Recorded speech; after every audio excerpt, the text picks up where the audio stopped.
Hello, everyone, and welcome to the Recruiting EQ podcast. You are listening to episode number 95. Somehow we're already at 95. Time flies. Yeah, time flies. Branding forward BD and recruitment with Alexis Meschi. Alexis, thanks so much for joining us today. Thank you so much for having me. I'm really excited to be here with everybody. Thanks. Did I pronounce your last name right, or am I butchering it and embarrassing myself? Okay, sweet. No, you did. I was like, we should have covered this earlier, but no, you did. Yeah, I'm sure we did. Okay, good. Great job. Awesome. Rolled the dice. Turned out well. Amazing. You dribble and you shoot, Alexis. You hope for the best. You did a great job. Nailed it. Thanks. How are you doing today? I'm doing really well. I was just sharing with you earlier that we've had a really busy week. Our oldest daughter just graduated from college, and we just got back from that. And our youngest daughter is graduating from high school on Saturday. So it is a busy, intense time of year for us, but really good, beautiful things. Congrats to them both. Thank you. Thank you so much. And to us. Yeah, exactly. If you have a parent of kids in college, navigating some of those highs and lows in high school is no small thing. So now more than ever, which is something we can get into as well. But let's go there in a sec. But before we dive into anything, can you please tell our listeners a little bit about who you are, what you do, and what brought you here today? Yes, I'm Alexis Meschi, as you mentioned. I'm co-founder of Aura Marketing. My business partner and I, Donnie Gupton, we started Aura Marketing together. We have a marketing agency specifically for recruiters and staffing agencies. We really believe in positioning the personal brand behind the business and how important that is in today's world, which is why really you and I are talking. It's a lot of like what you talk about is the human part of who you are and what you do, and expressing and sharing that in a way that grows your business. Obviously, ultimately, it's not just about sharing that. So we have a done-for-you marketing agency, and we're really passionate about serving our clients and helping build their brands in that way. That's awesome. And you have an interesting background in general, right? I mean, you were a brand marketer in the past. You also were a teacher in the past. Yes. So I was in personal branding specifically for female entrepreneurs for 7 years. I did have some off-male clients. Donnie was actually one of them. That's how we met. But I really found this passion for helping female entrepreneurs, specifically because of the challenges that women go through in their confidence and expressing their true selves to their audiences. So I really found passion in this niche. So I was in the branding world for female entrepreneurs for years. I also am a former high school English teacher. I did that for 10 years. I've always cared about supporting the individual human, and everything I've done has always centered around that. And, me being a betting man, as I am in terms of the job market, I would say that you have been on the right side of this argument the whole time, and chances are this is where the entire job market will go, or at least the elevated job market will go toward. Human. I mean, again, I've been in it for a long time. I'm obviously a huge believer in that, and I absolutely believe in that, especially with, and I'm sure we're going to get into it today, the rise of artificial intelligence. The human intelligence part of it, I think, is even more important and imperative. Yes. And in our last conversation, Alexis, you mentioned something which I thought was super interesting and well put, was the human sticker. Can you give us that anecdote a bit there? Yes. I have to give a shout out to Nicole Grinnell on this one. This was all you, Nicole. But we were talking about what that's going to look like in the future. And the idea that maybe in the future, right now, we know like technology and the waves in the last years, people boast about having the right kind of technology. I'm in the Bay Area. I just drove through San Francisco, coming back from the airport. Every billboard is around artificial intelligence supporting something. Every billboard. We see this all the time. So technology and boasting about the artificial use in everything has been a significant part of our world.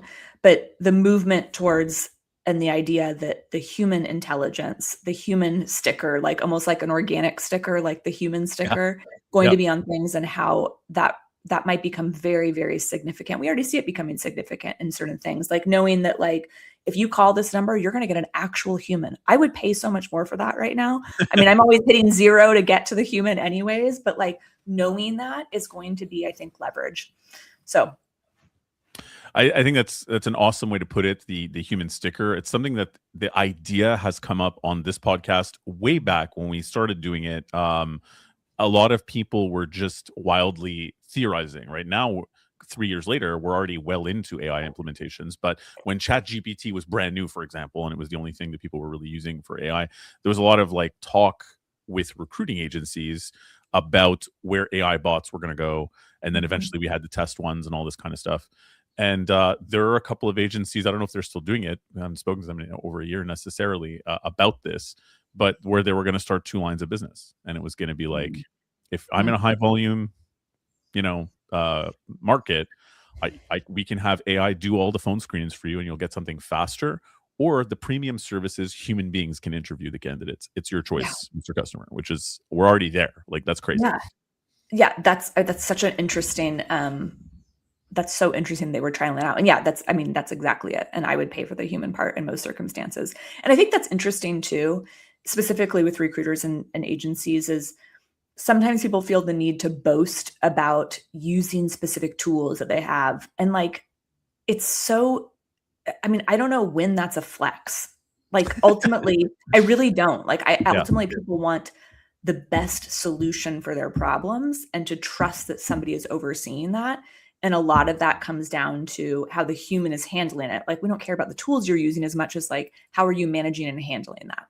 So I hear you totally, actually. And so speaking to recruiting agencies as well for a living, as we both do, right? It's like, you see, I don't understand why having a certain piece of technology is a value proposition. It can, people may be curious about your tech stack. That makes sense. But how is that your value proposition? Because if the tool is doing the work, why doesn't your client just buy the tool and not hire you? I talk with people about this all the time. Like when I'm talking to prospects and they're like, again, flexing these things. And I'm like, why does that? Oh, and I think that this is where marketing goes bad in general. But I mean, people think that their target audience cares about the process. They care about the outcome. Like, we don't need to know the process. Like if I go to a restaurant, I don't want to know this is a little bit different. I don't want to know every single thing in I want to experience the end result, and I want it to be masterful. Then I may want to know a little bit about the process, but I want to experience the end result first. So yeah, I've never understood that either. I think restaurant's a really interesting analogy though too, because sometimes people will be really attracted to the restaurant because of the chef, right? But it's the human, which is interesting, right? Like the human has a flair. Yeah. I literally travel the world for food. This is basically what my husband and I do. Like we become obsessed with a chef. We're looking at something. We traveled to Italy, like just literally for a restaurant in the winter. What did that chef do? They built a brand around what they do. They did not just like, oh, I have this incredible pasta dish. They have built a brand and a culture around who they are. Like nothing embodies kind of what we're talking about more than that. So good example. Yeah, no, that's great. That is great. Yeah. So let's get back to your story in particular. I love the idea that the teaching for me, it seems, I keep hearing people who've come from teaching since COVID in particular, who've gone into the recruiting space, either as a vendor or to like run a recruiting company or whatever else, seem to be one of the big indicators that people have noticed are successful with recruiters. Why do you think that is from your experience? Like, do you feel like a lot of the things you perhaps learned about people or whatever as a teacher are relevant when you're speaking to recruiting agencies? That's a great question.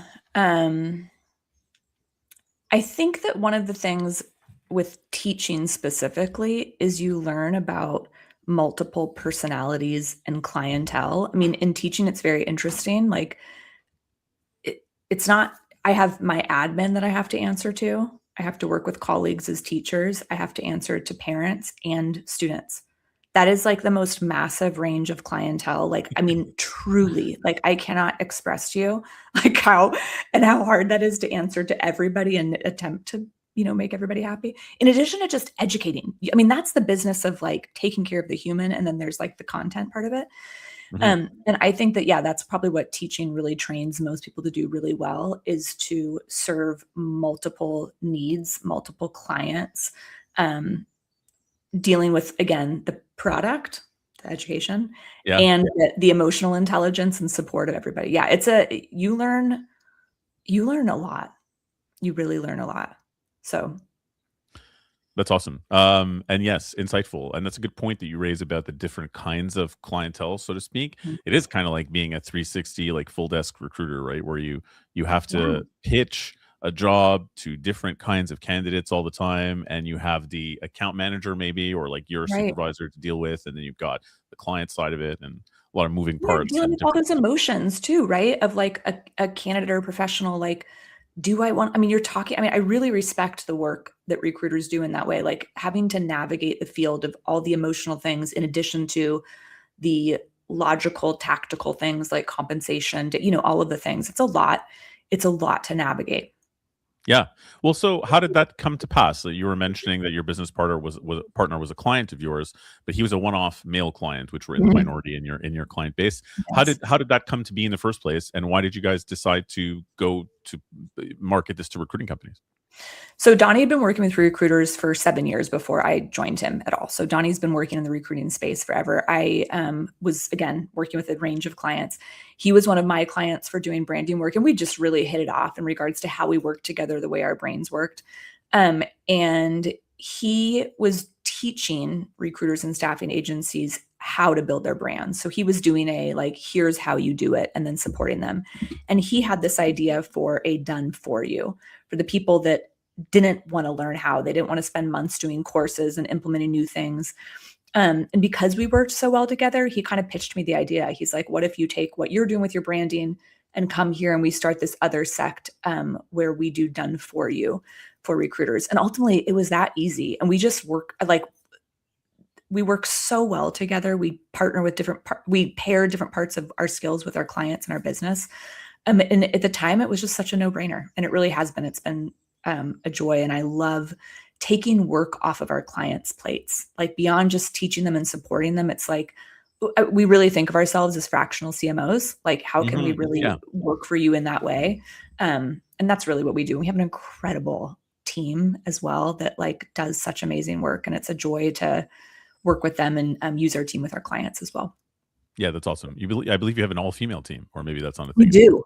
Yeah, we do. And we actually just had to do some hiring and there was a couple males, and I'm like, this is going to be so strange, but this person's so good. But ultimately we ended up picking females. So we are still an all-female team. Yes. There you go. Amazing. Yeah. So how have you, what do you feel the key differences are? Maybe they're just time related because things have changed so much between AI and COVID or whatever else. But how do you feel things are different from when you were doing the brand marketing and personal brand marketing for female CEOs from moving to recruiting companies now? Or are they very similar? One of the things that I think is similar, it's not just similar, it's still exactly the same, is the hesitation that people have about being the face of their brand. What has not changed across industries, across age, race, everything, experience, is ultimately an insecurity in being the face of your brand. And I thought that this was a really female specific problem when I was working with women. And I realized that it's universal. Really? There's been, it's not. And I thought maybe maybe if you make over $1 million, over 5 million, I kept thinking maybe it's just, or you've been in the industry for 20 years and it's not. I rarely talk with somebody that doesn't have something that's pulling them back. And I realized that's such a part of human nature and vulnerability. And so that has always been honestly, Rick, that's the deeper work I feel of what I do. I don't market that. I don't talk about it, but when I get to talk with people, that's really my deeper purpose and mission is supporting people and feeling confident in who they are and how they support others. So that has not changed at all. The ways and modalities in what is working has shifted a lot, right? So I remember thinking 7-10 years ago, email marketing was new. It was significant. Like you could get so much traction in business that way, and then in the last, I'd say up till about 2 years ago, it got so spammy, right? And we feel No, like it wasn't absolutely. working at all.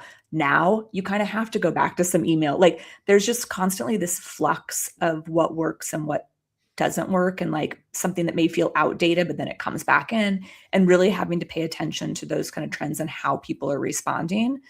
And the other thing I think that hasn't changed, but that people always get wrong, is needing to keep their marketing and their branding focused on their target market. Mhm. While yes, personal branding is about you, it's really about your target market and your target audience. And when people get wrong is when they put themselves at the center in order to just I don't want to say draw attention to themselves, but they're focusing on the eye, on the process, on the tools, on those things, as opposed to like, but what does your ideal client actually care about? Yes. And people, I mean, no, this is a really hard one to get right and to wrap your brain around. It's always about serving your target market. So those are some observations. Yeah, that's fascinating. I have like 700 questions. I'm basically made of questions right now, but obviously you're not going to give away the whole secret sauce on this anyway, Yes. which is more of a teaser for people to contact you.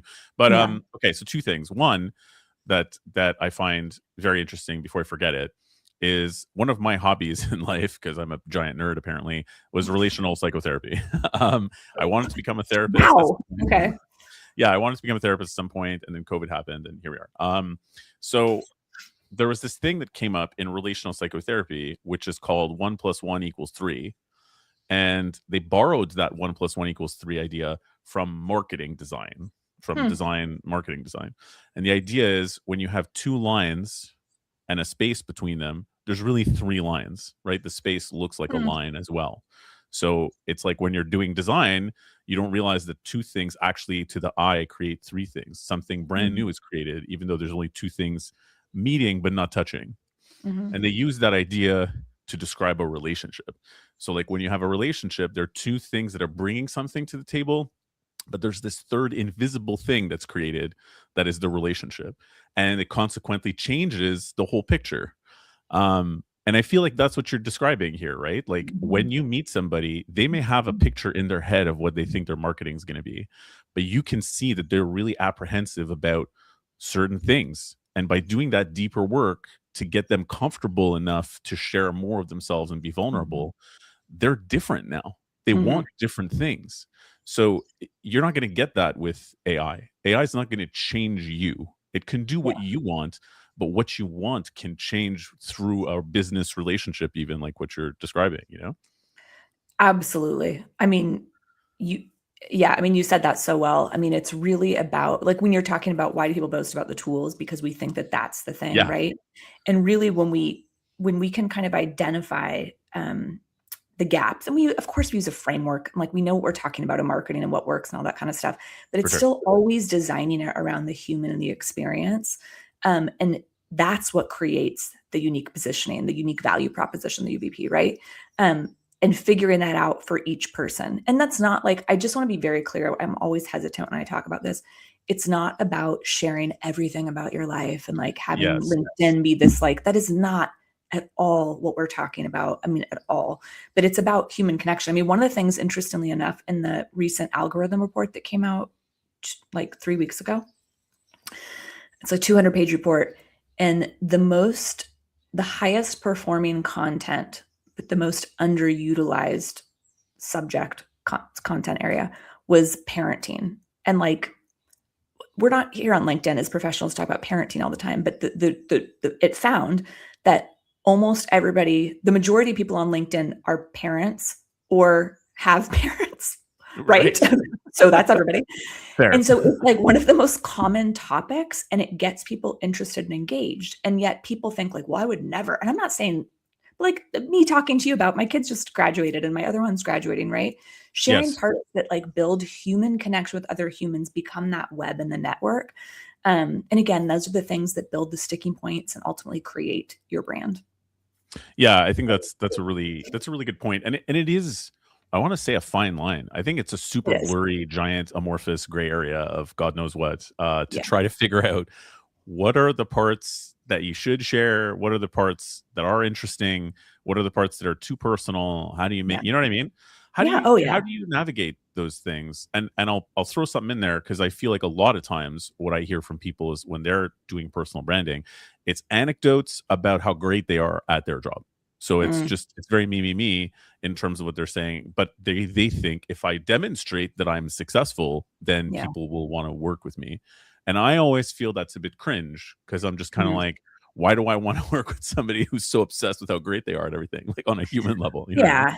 And I think you're bringing up the point, like a lot of things feel forced. And when things feel forced, they feel inauthentic. When it's inauthentic, we don't have trust, right? I mean, that's like and of course you're going to say things that like are authentic to you, but still may turn people off. And that's just, I mean, that will happen. Like, and that's Yeah, going to happen. But that's a lot of the thing. We design that with our clients. Like we have an intake call, like a 90-minute intake call, and we're like designing their brand pillars. And one of those brand pillars is connection. So like we are literally crafting and designing things that help them connect with their audience.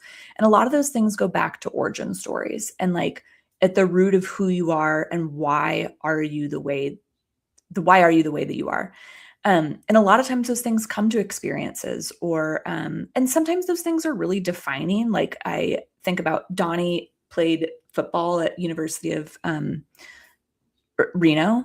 And like, so he has all these things about who he was as an athlete and why it's so important to him. And that's like a little bit more of like a unique yeah, story, right? Like I was like the worst athlete ever. Like I don't have anything like that. But like I think about my experience in teaching or my sure. experience in branding and like a lot of why I am how I am is rooted in those things. So it's really about what has defined you and defines how you work. And then also thinking about your ideal client. What are some things that might relate to my ideal client? Like I do talk about parenting nowadays, like because that's such a huge part of who I am and what I do and why I do it. And again, you have to be authentic and strategic in the way you're sharing and making sure that like all of your content isn't related to that. That's not going to do anything for you, like Yeah. anything for you whatsoever. So you have to be strategic as well. Yeah, that's fascinating too. And it also is hard to know, like sometimes I feel like even clients think to themselves, I don't really care what this person is like. I just need the company to do this thing for me, and I don't really want to know anything about them. But then I Yeah. also find that they feel that way until they connect with somebody. And Yeah. then they see the difference of what it's like to work with someone where they feel understood and they feel like they just get you and so forth. You know Mhm. what I mean? Is that I something do. that you guys like, feel that there's a moment where it clicks what you're doing and you're like, oh my God, now we found these people who actually align like with your clients? Yeah, and I totally get what you're saying, but I also want to back up and I want to say in a Sure. sea of recruiters and staffing agencies. I mean, there is a plethora of options. Sure. I mean, it would be very easy just to choose a default. That's not the way it works, though. You have thousands of people vying for the job order, or thousands of people like trying to get the attention of your ideal client. Um, and so I think the best way to stand out amongst that sea is to build like people are not going to remember like this is the part that's hard is like people are not they're not usually going to remember the like, well, I just want the end product because they feel like everybody could do that. But what are they going to remember? Small things that make them come back to that choice or that email or that LinkedIn message that they got. And so I think it's really important and affirms why it's important in this industry specifically. Um, and the moments that click, like I cannot tell you how many clients that we have that like there's a build, right? Like there's a time that Sure. takes when ultimately I just got a message yesterday that was from one of our clients. He's been working with us for a year and a half and he's had really good awareness. He's in a very specific niche. And he said this last month specifically, he's had a few posts that have gone viral and that he had 125 connection requests, 15 in-mails from like clients, like huge. And they said, I've been following you for a while. Like they Mm, listen, right? It's like awareness that builds trust, the trust that builds traction. Like, I mean, there is a build, but like it's an investment. Building your personal brand. Sometimes it clicks like this. Like we had a client last month that got 10 new job orders in month 1. Like it clicked for him. And then some people takes more time, but like it's about the awareness and the investment in that awareness. yeah, that's a really interesting point. Okay, so I'll start getting into some nitty gritty questions because Okay. we're already almost a half an hour through, which is crazy. Yeah. So with how do you guys define done for you marketing? Where does the line happen, or is it Mm. fluid for each client? What they need or want done by you guys versus things you're having them do themselves versus even automating some things. Like, how do you guys figure that out? Yeah, that's uh, I'm going to give you kind of the general because, like, yes, every package is kind of tailored for a client. But I mean, it's interesting, right? Like, we're talking about done for you, but we're also talking about artificial intelligence. This is human, right? So it's like, how do you do done for you in a way that keeps the human at the center? And that's like really what we pride ourselves in. So ultimately, we really work first with the client on their positioning. So, Mhm. and I'm going to talk specifically about LinkedIn today. We do have some clients on other platforms, but it's always going to be on LinkedIn specifically for recruiters too. Primarily, we have to position you in a way that, like what we call, makes you uncopyable. Because Yeah, again, there's the C. How do you become uncopyable in today's market? How do you become the standard and the default in your niche? So we really work on all that positioning, language, making sure we're not including things like what tools you're using, but instead like what is at the end result. And we do everything from everything on your LinkedIn, everything in regards to all of their positioning. So positioning is very, very important. So we have an intake call and then we design and craft everything for our client based on that. And I think one of the things that's really special about what we do is we keep the human, like we're able to take transcripts, language, sound bites, and use that in all the positioning. So it's not us that's talking, it's our clients that's really speaking and keeping right. that human part. And then the other thing that's really important is building a client's market ecosystem. Like you can be on LinkedIn, but if you have 1,000 connections, you're probably not going to get that much traction. Like if I go speak to an audience of one, as go to a speaking engagement where I'm speaking to 10,000 people, I'm going to get more traction when I'm speaking to the 10,000 if it's the right market, right? Yeah. That's the key. So we really want to work on building our clients' market ecosystem. So we're talking about who's your ideal clients, who are the people you need to target, and how do we build your connections and your followers of those people? And we have a Mhm. bunch of different things that we do in regards to that. And then really our bread and butter is content. You need to be visible to your audience that we're building, right? When they see your positioning, when we're building the audience, you need to have the right kind of content. So what we do is we have a really specific framework that we follow, but every month I have a 30-minute strategy call session with all of our clients. And I'm tapping on their ideas, their experiences, their conversations, what's going on in their market. They basically brain dump on me. Right. And from there, we draft different content topics from what they want, what they've experienced. And then they have a 1 hour recording session with our brand director where we get videos, sound bites, all of the different things. And then we create content, all of their month's content for them based on that. So the beauty is we're keeping them at the center, their language, their terms, their thoughts, what they're bringing to the table. Of course, we have a team of copywriters, graphic designers, video editors, like they're implementing everything. But it's really about you. And then, of course, we're using best practices, right? Like we need to make sure we're structuring posts the right way. So we get to fuse that with them, making sure it really is done for you. And then we have many things that we're doing to follow up, different email things that we create for them, talking with them about follow up. Like you have to have a great follow up strategy. Yeah, for sure. With different things, but that's how we really keep the human at the center. And we support every weekend coaching calls. We have coaching calls and I have one right after we meet today. So yeah, we really are a holistic support, but holistic marketing plan in order to build their business. I'm not here for I mean, I'd love to be in just the ego business. That would be so easy for me to do, but it's not. Like ultimately, I'm here to grow revenue for our clients. Yeah, for sure. And that's the thing is I think that's where I think a lot of people, particularly in recruitment, for people who are in contract recruitment specifically, who are so transactional and it's so quick, like your hair's on fire all the time, so to speak, right? Yeah. You're always trying to just, manage, even let's say you're at the top, even you're trying to manage delivery and make sure you're getting enough candidates out and that make sure your clients are happy and make sure BD is happening and so on. I feel like there a lot of people that I've spoken to don't necessarily think of what you're talking about as Mhm. BD. They think of it Right. as kind of like marketing is something you need to do so the company name is out there, but they don't think of it as replacing maybe some of the time or effort that's put into just BD. Is do you That do is you such a good feel point. how do you feel about that? Yeah. No, I mean, exactly. It's like, placeholder. Like, it's like, oh, I should be doing this, or like, I'm going to repost something. And that's like, no, I mean, ultimately, I mean, we're here to build a sales funnel, like, for our clients, you know what I mean? And like, if you do it right, that's exactly what it does. It has to be consistent though. Like, you Yep. cannot, and like, this is the problem, right? We all go through feast and famine cycles with work. I mean, you know, especially in recruiting. And so it has to be something that your foot is on the gas at all times. And that's the part that's really hard. People can do it I mean, I have a free framework that I'll make sure everybody gets the link to do. Like, here's what you should be doing. Here's how to do it. The problem comes when we don't have time to do it, or don't know how, or question ourselves, or get in our heads. So yes, it is BD though. It builds your funnel. It is lead generation. And I feel like this attitude, correct me if I'm wrong, but down the road, do you think that this kind of attitude will stem to each individual employee of a recruiting agency who's facing either clients or, so like, just a salesperson? I'm new to staffing. I just started doing sales in staffing.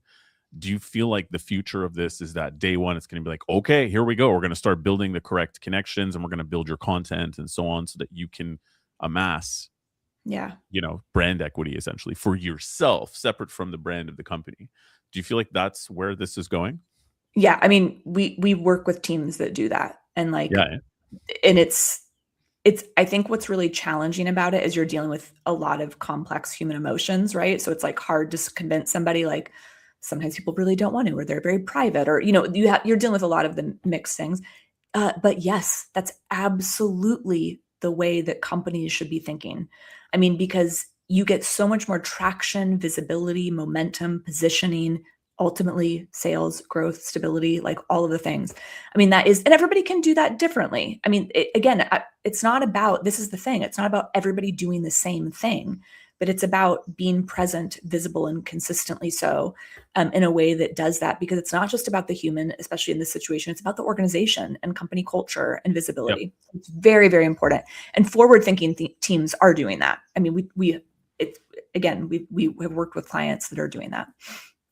How do you feel that this kind of approach works for candidate attraction, for people who are simply recruiters who aren't doing sales, but just need to, like, I mean, I don't know that we're there yet from everybody that I speak to, but I picture a potential world where people will choose not the company that they want to work with to be recruited, but the individual recruiter, and be like, I want to work with that recruiter as a candidate. I want them to represent me. I trust them. I feel like that's kind of like, that would be the secret sauce if people could figure that out. I am going to give you guys an example, and Rick, you're going to be happy. It's a fellow Canadian. One of our clients, yes, Marissa Campbell. I have to give a shout out to Marissa. She's been a long time client of ours. Go check out Marissa's profile. This is what she does. Her content works for business development to attract clients, period.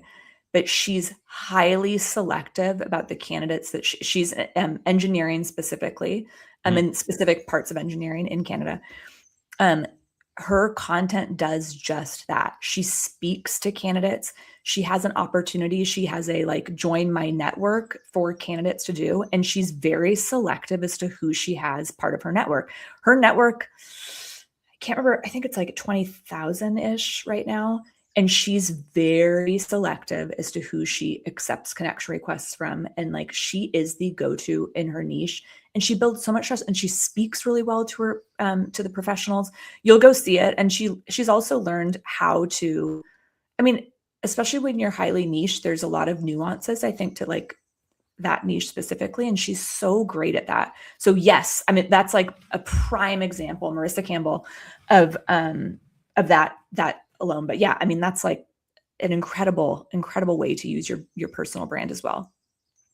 I feel like this is almost the future of, or almost, it's almost the present of recruiting. Yeah. Pardon me. Particularly where a lot of people are doom and gloom, right? That's part of the reason I started doing this when it was just an audio event on LinkedIn, is there was a lot of doom and gloom. There were some clients who were like, I think I'm going to get out of the business. I don't think it's not the same anymore since AI tools are in here. Kind of nobody cares. There is a bit of an attitude of nobody even cares about internal recruiting teams. Like, the business doesn't really listen to them. It's all just about, let's see these resumes. No, we don't love any of them, and so on. It's very dehumanized in a lot of ways.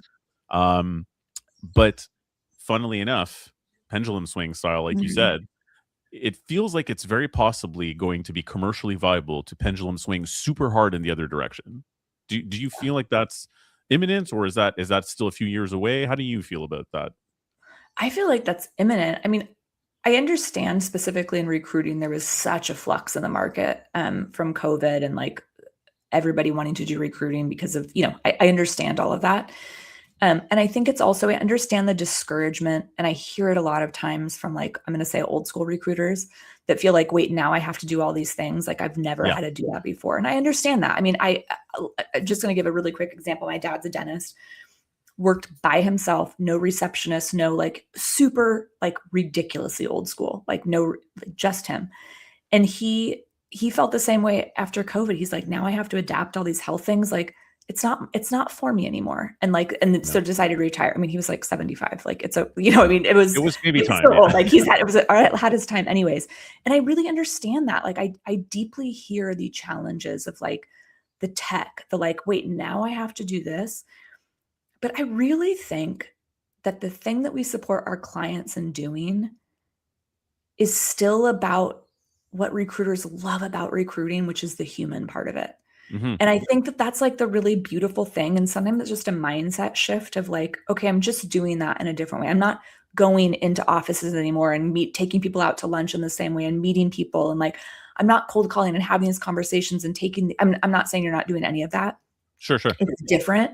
It's just a way to project that kind of, I always think of it as like putting your hand out at a meet and greet. Like that is what good content should be doing, is like really extending an invitation for personal connection. And I don't only mean talking about personal things. And it's just a little bit about shifting how you're doing it and the way you're doing it. And I get that that's where it's overwhelming oftentimes. That's obviously why we're here to help. But I think it's right there. And it's really just a mindset shift. It's not about brand new. It's just some new approaches. Yeah. Very well said. Very well said. So you've been doing this, obviously, this branding thing for a long while, and now with recruitment as well. Mm-hmm. What are some pet peeves or like things you see that are popular that you're just like, oh my God, this is horrible? Like, what are some of the don'ts that you're seeing out there that are just you need to bring people away from? Oh gosh. Okay. Don't number one is highly produced AI photos of yourself. Oh yeah. This is like one of my major pet peeves. And again, I think because being in the branding and marketing world for so long, like I hate when I see like an image that somebody's put of them. Like it's not just airbrush. Like you can just tell it's like a full on, and not like not trying to be funny and fun, like the one that they're trying to represent themselves. I just feel like that weakens trust like nobody's business. And maybe this is just a personal pet peeve of mine, but you asked it, so I'm telling you. Like I hate that and then you meet them and you're like, I'm sorry, this doesn't look anything like you. Like what? Like it just like makes me weaken trust. Like I can't stand that. And like it's so you're trying to be human, but like I can't stand that. That's my number one ick thing that I cannot stand in the industry right now. Or I guess in social media right now. Number two is forced content that's personal to professional. So like, my daughter just graduated from college and yada, yada. And that's why it's like marketing, like these like forced, like, it's just like, I think that it's so inauthentic. Like, why can't we just, I can't stand that. I think it's really annoying and frustrating. I don't think it does anything to build your growth and authority. And I think like another thing too is an elitist attitude towards your niche.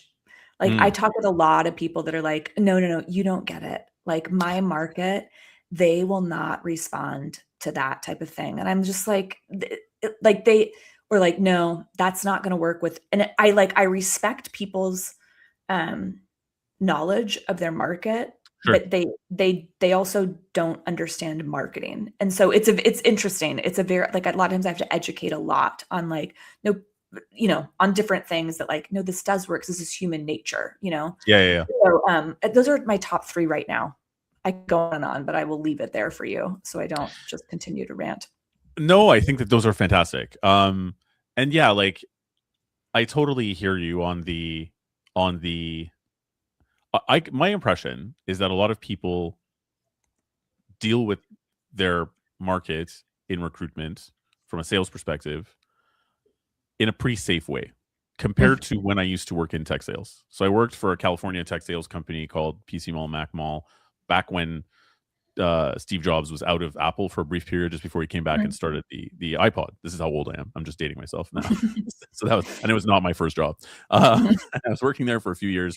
They had an office in Montreal where I was living, and there it's like it was too personal. It was like the early 2000s. There was no such thing as PC type of stuff. People are swearing on the phone. They're inviting their clients to strip clubs and whatever. That's just what it was to be in tech sales at that time.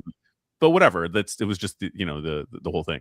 In recruitment, I find that there's this attitude, and you let me know if I'm nuts here, but there's this attitude often of like, my company is just a portal for you guys.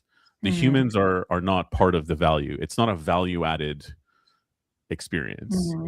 You're a candidate, I have jobs for you. You know what I mean? You're a client, I have candidates for you. The only thing you need to know about me is that I have candidates for you. How quickly will I have them? How well vetted are they? And that's it.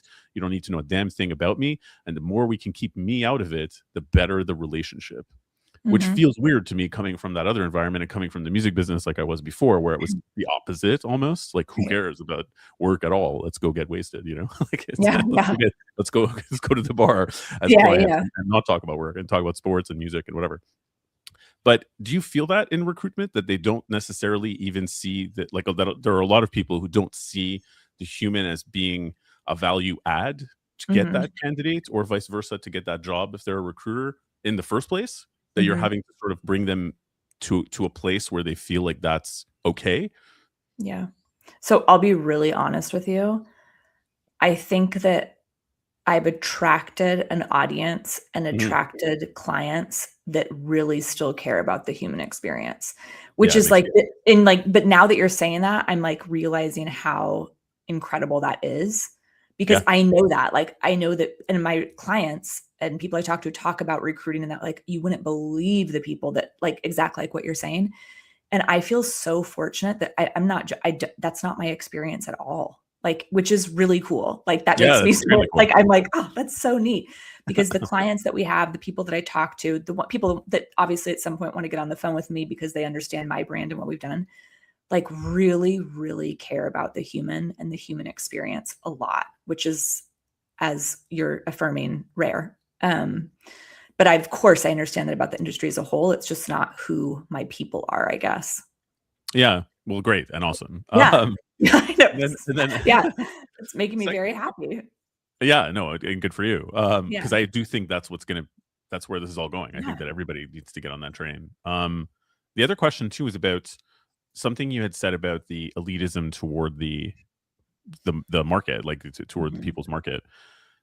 Do you think that there's kind of like a FOMO element to that, where they're like afraid of losing out on somebody who doesn't think it's super professional suddenly or whatever? How big a part do you think FOMO plays in people's minds that you're dealing with and bringing along? It's really significant. And I don't know if it's okay, I'm trying to think of another word for it. It's like fear of pissing people off more than sure, fear of missing out. FOPO. FOPO, yeah, for sure. FOPO. Fear of pissing off. Yeah. It's like, oh, I could not, like, if someone gets this message and I, missaid it, then and it's like, oh my gosh, I understand. And yet it's like, but if you have 5 responses or 5 things but you have this one, like, isn't that it's just, so that's very significant across the board. It's a lot of hesitation that everything needs to still be manual, high touch. And I just don't think, it's not I understand, but it's not the way anymore. And like, that's another thing that happens in content, right? People are so worried about saying something that would offend somebody. Like, where I'm talking to you, right? Like, what are my pet peeves in the industry?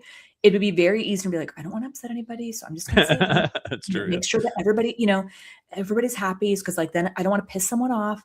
But, like, that's not where leadership and authenticity comes in at all. Like, you have to be, and I don't mean aggressive, but, like, you have to be honest and transparent, or else you just become the noise in the market. And so people are so worried, even in their content, about upsetting somebody or saying something wrong or unappealing, that they stay so vanilla that they don't get business, or it doesn't do anything to grow or actually get business. Again, it's not saying that you have to say polarizing, aggressive things when that's not your nature, but for some people that is kind of their nature, and that's where we have to design the brand intentionally. That's an interesting one too, now that you've mentioned that. Are there a lot of people who think that differentiation means hot takes? Like, hot takes are massive in social media. You have Subway Takes, the show, right, which has just reached X number of million viewers or whatever, and that guy's become a giant star. Who's like interviewing Charlize Theron and whatever on the friggin' subway in New York. I don't know if you checked this out, but no, I haven't. No. Show called Subway Takes. It's just a web show. This guy was like an editor for TV shows forever, and now he's become a YouTube celebrity. And he gets celebrity guests to sit on the subway with him in New York and just talk about hot takes. So the hot takes thing has become huge, right? What can you say that's going to be polarizing? And it's clear from that show that this has become a thing. It's like, where are you going to say something that it's not racist, but it gets pretty close? It's not sexist, but it gets pretty close. It's not too violent or dark, but we're going to get as close as we can. And I feel like that's a big thing in social media, even with business owners. The hot takes thing, like, all these people are idiots, or like the really inflammatory kind of thing. Right. Do you get a lot of that from your clients, that they're coming in thinking that that's what you mean even? No. I think most recruiters that I've talked to I have to draw out the hot takes more than and I don't mean those kind of hot takes, because like ultimately in general, people still are professionals in this area, and like you're not going to build your business on that, like unless you're just wanting to go viral and get, like, we're not your people for that, right? But usually people are worried about saying anything controversial, let alone. And I mean, and that's the thing that's interesting is, like, I mean, even let's take the example of a hot take. Like, I may word that differently. Like, what's going on in your industry that really bothers you? That, it is like really hard. Like, well, I don't want to say this, and and I'm like, no, but like, or like, I don't have anything to say. So it's oftentimes for my clients about identifying those hot takes for them, and again, I don't want anybody to think, like, not in a way that offends your audience at all, but also positions you as a leader, right? Like, I talk about marketing things that I think are good, are bad in the industry, because that's what leaders do. You can't be a leader. You can't be positioned that way unless you have opinions and thoughts and share them with your audience. So yeah, but most people are a lot more timid to do that, at least that I've worked with. Yeah, that's interesting. How do you guys combat what I feel from having spoken to various different sort of like SEO people in the past, and people who are sort of, designing LinkedIn posts and publishing things on LinkedIn about how the algorithm favors different posts and stuff? I would love your perspective on this, because it feels like the text driven posts for a couple of years, the only thing that was pushing out from the algorithm was what I would consider pretty bad copy, right? It's like an inflammatory statement that cuts off a little and then skips 4 lines so that you have to see more, because that, if people click see more, then it helps the algorithm. It was like a hack, right? Of like, oh, if you do it this way, and then if you have small sentences with this kind of snarky tone that seems like it's going to be like a takedown of somebody or whatever, and it never really is, because you can't go too inflammatory. But then it's like, and that's why resilience is important or whatever, and they were all in exactly the same format, and it worked like a charm. You'd get like 16,000, 50,000, you know what I mean? This idea that the algorithms favor these hacks for a while and then they stop working, how does that play into things for you guys? Like, is this annoying for you, or how do you feel about that? I mean, I'd be an idiot if I wasn't following what's working and not working on LinkedIn, right? Sure. Like, I of course have to use the, like, what do I have proven that will work to get more visibility, more trust, more traction, right? Yeah. But I think that the heart of that still is making sure that my clients don't blend in with the noise of crap like that. Like, I'm not saying, and I find that usually that doesn't work. Like, maybe you found like some that do, but in general it doesn't, because it's just trash, and ultimately you can get visibility and traction, whatever, tens of thousands on a post, but like, if you don't have the right brand surrounding it, it doesn't do anything other than just get you metrics and impressions. And so I think it's about and I think that this is the thing that's really an uphill battle for anybody that's creating their own content, is like, you will probably always be behind the trends because you're not a marketer. Like, you don't have a marketing agency that's supporting you, and like, and because I really think it should be about the human. Now, I cannot stand formulaic things like that. I mean, I don't read anything that I'm like, oh God, clearly this is just like AI written. Like, you know what I mean? You're just scrolling past. So I think it's about using the right tools and trends, but still you have to have a brand foundation around it, or like any like, whoa, great post isn't going to do anything for you. I mean, nothing. And I can tell you this over and over again. Like, we do get great visibility for our clients, but like, if I don't have like multiple things surrounding it, that one or two or whatever posts that do well doesn't do anything. Yeah. And that's just visibility. Like, who cares? That's an interesting point you make too. I think a lot of people determine the success of what they're doing out there based on how many impressions they get or how many likes. I think that like engagement is now more important to a lot of people than impressions, rightly so.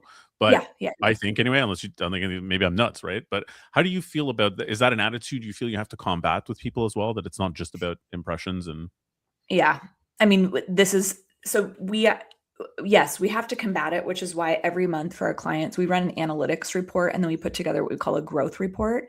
We're analyzing metrics, of course, but we're looking at everything as a whole. We're looking at how are your profile views growing? How are your connections growing? How many conversations did that initiate? And not necessarily specific posts, but as a whole. What are we seeing in the content that you're creating in regards to the trends? Like, you cannot, I mean, yes, impressions or whatever. I mean, I don't even care. Like, yeah, people can say they pay attention to engagement rate more. No, they don't. They care about impressions. They want like the highest number that they can see. Right. Yeah, it just doesn't. And I mean, I think that's why people get desperate for tactics, right? Like, they get like, oh, maybe if I do this, this is going to like do more. Yes, of course, it's because that's what taps into our ego, and we love having our ego stroked. Like, that is, so yes, it's something that we have like a whole analytics system built around to share with our clients, so they don't just focus on the metrics. Because again, I would love to be just a metrics agency. I would love to just be somebody that's like, I promise you X metrics a month. That would be so easy, because that's so easy to do, but it's cheap and not meaningful. For sure. Yeah. To quote the Gen Z meme, you got to get off that impressions crack, everybody. Yes. You got to get off that crack, impressions crack. Yes, exactly. Truly. And I will say, like, I always think that comes into play, but like, when you're dealing with like professionals that care about money over metrics, they have a good center. Sometimes you have to remind them a little bit of that, but like, they understand, like, it's about the results. So yeah, understood. And there's another thing too, where like, so I'm obviously doing a podcast for a while, and I talk to people who do podcasts all the time. Do you guys also full on produce podcasts for any of your clients? No, we have dabbled in that world, but no, the answer is no. So I feel, and again, I'm not an expert at this. I'm just doing it by, talking to other people, and I've spoken to a couple of different services that help or whatever. But the impression from a lot of people that I speak to, or who ask me about it, is, you must be monetizing this somewhere. Otherwise, why would you be doing it? Right. Like, so the idea is, how are you making direct cash off of the podcast part? And I'm like, either I'm an idiot or whatever, but I feel like the only ways I have seen to monetize it directly are to have sponsored content or whatever. And I'm doing this for personal branding reasons, because I want to build trust and also talk to cool people like yourself and learn and whatever. And I don't want to have sponsored content as the monetizer for that reason. Do you feel like there is that general vibe out there that it's like, if I'm doing something that's a bit above and beyond, it should be because I'm making immediate cash, or not really? Yeah, but I also feel like, I mean, that is, people are paying us to make them cash. Like, so that's interesting. Like, and we are done for you. So like, we're not an inexpensive vendor cost. You know what I mean? Like, we are not here to like, So, I mean, I feel like, I take that on very seriously, that like, I think that's a little bit different with what I do. Like, I am here to bring money into your business. I am here, like, we are an investment, because we want you to make a return on your investment with us. But yeah, I think especially with podcasting, like, I hear that a lot. Or like, I'm going to start, like, some of the things that I've heard, like, well, I'm going to start a a blog or a Substack, I'm going to monetize. I'm like, how? Like this is not the industry that people are going to be paying you for. Like it's just, yes. It's very interesting. Some of the things that I've heard, again, not from our clients, but like from some conversations I've had. Yeah. I just don't, and then I can leave Recruit. It's always like, I always am weary of the story of like, well, and then the business just runs itself. Like, that's my favorite line. I'm like, yes. Yeah. Yeah. It's such a funny, yeah. Good luck to those people. Happy to see them leave. If they don't want to be doing it in the first place, then just do something else. Well, exactly. Yeah. Follow your heart, man. That's my words. I want to follow support your heart, bro. Yes. So.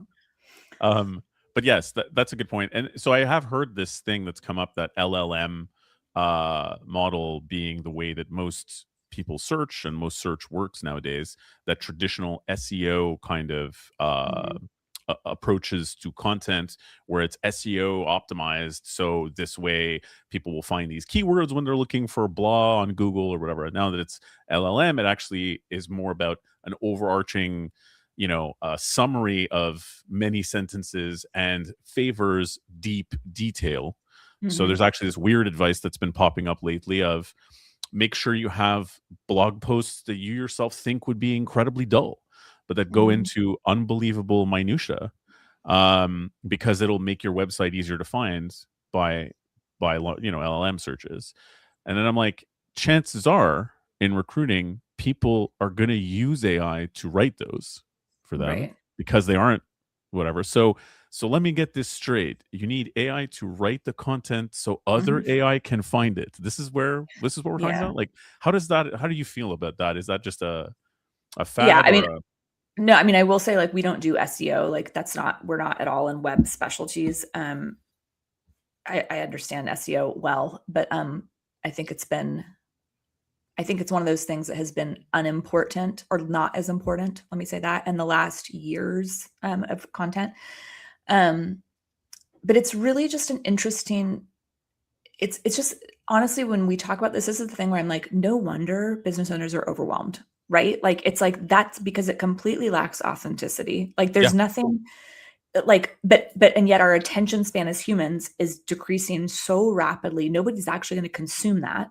No. And then ultimately, like, I would go back to the mindset of like, recruiters or staffing agencies, what are you doing? Like, your website is literally almost irrelevant to your ideal client. Like, this is not a niche or a world that is like, certain websites are very important for industries. I'm not saying don't have one. You need it for your brand presence, but like, people that come in, they're like, I need a whole in-depth SEO strategy. It's like, no, you don't. You're not in the industry that like people are searching for recruiters, because you guys are so hounding. Like, if you're not doing that, then that's a problem. So anyways, you're getting me like down a rabbit hole of like my feelings on it in general. But like, this is the point, is like, most companies and business owners cannot do everything.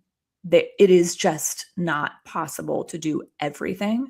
So what are the things that you are going to do or can do that actually lead to your goals? Whether that's stability, growth, traction. Those goals are different. And if that is like what you think is going to do it for you, I'm very curious as to who those people are, right? And I'm not saying you're saying everybody should do that, but yeah, it's a whole thing. And this is the thing that I think is really frustrating, and why I go back to the human part of the experience and the brand, because ultimately I think that's a thing that is going to and does win out. Yeah, and there you go. There you have it.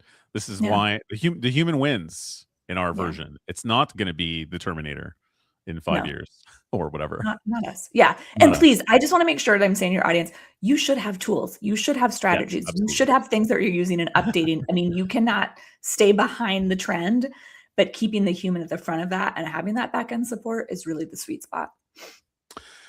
Well, that is fabulous. Thank you so much for being with us today, Alexis. I found this very insightful, and I'm sure that our audience did as well. Where can people look you up, to talk to you, to hire you, etc.? Yes. LinkedIn, like, come to LinkedIn. I'm sure you'll put my profile in the show notes. You'll find out everything that you need to know about me there. We do have a website, but I love people to have an experience of what I do, what we do, and who we are. From there, if you have any questions, you can ask them, send me a connection request, send me a DM. And then we also have a free guide and a free resource on how to become uncopyable in your niche. I can give that to you as well to put in your show notes that you guys can download. It's a whole comprehensive guide to positioning, market ecosystem, your content, so you can implement some of these tools and strategies on your own. I would love to see that myself. So yes, we'll definitely put it up there. Okay. Thanks a lot, Alexis. And for anybody who's missing this or just seeing this online and you'd like to listen to it as a podcast, you can do that anywhere you find your podcasts. In fact, if you try to and you cannot find Recruiting EQ where you find your podcasts, DM me and I will fix that for you. Thanks again. This has been Recruiting EQ episode number 95. Thanks, Alexis. Thanks for having me.